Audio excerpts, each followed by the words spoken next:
السلام علیکم ورحمۃ اللہ وبرکاتہ۔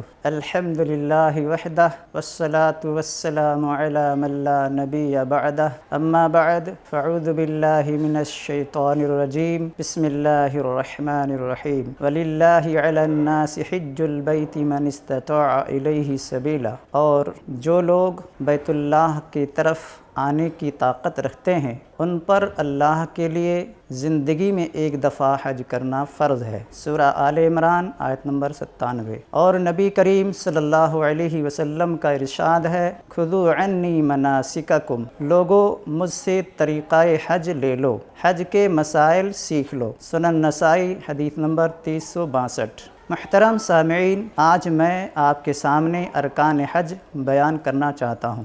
ارکان حج میں پہلا رکن ہے احرام باندھنا۔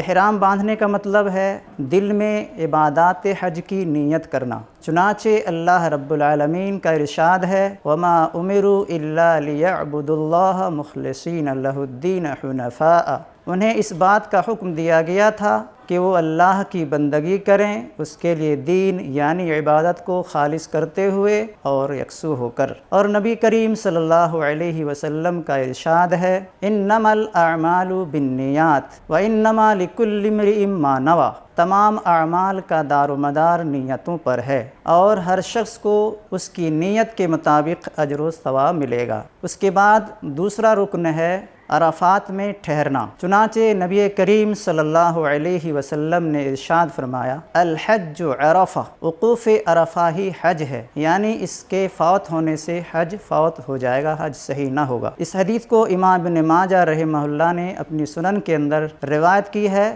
حدیث نمبر 3015 میں، اور اس کی سند بخاری و مسلم کی شرط کے مطابق صحیح ہے۔ اس کے بعد تیسرا رکن ہے طواف افاضہ، یعنی طواف زیارت کرنا، اور طواف افاضہ عرفات سے واپس آنے کے بعد ہی کیا جائے گا، جیسا کہ اللہ رب العالمین نے سورہ بقرہ آیت نمبر 198 میں ارشاد فرمایا، فَإِذَا أَفَضْتُم مِّنْ عَرَفَاتٍ، جب تم عرفات سے لوٹو۔ اور سورہ حج آیت نمبر 29 میں اللہ رب العالمین نے ارشاد فرمایا، وَلْيَطَّوَّفُوا بِالْبَيْتِ الْعَتِيقِ، اور انہیں پرانا گھر یعنی خانہ کعبہ کا طواف کرنا چاہیے۔ اس کے بعد چوتھا رکن ہے صفا و مروہ کے درمیان سعی کرنا۔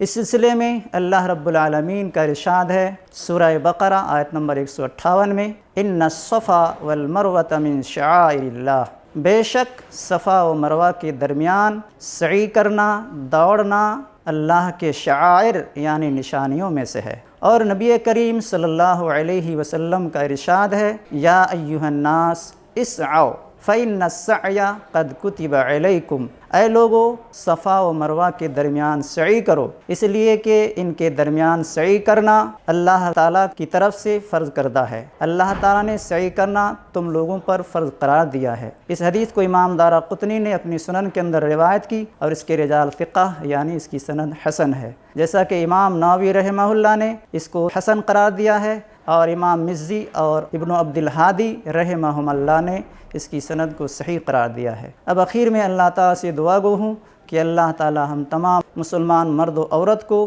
کتاب اللہ و سنت رسول کے مطابق مناسک حج، عبادات حج کو انجام دینے کی توفیق دے اور موقع فراہم کرے، آمین۔ السلام علیکم ورحمۃ اللہ۔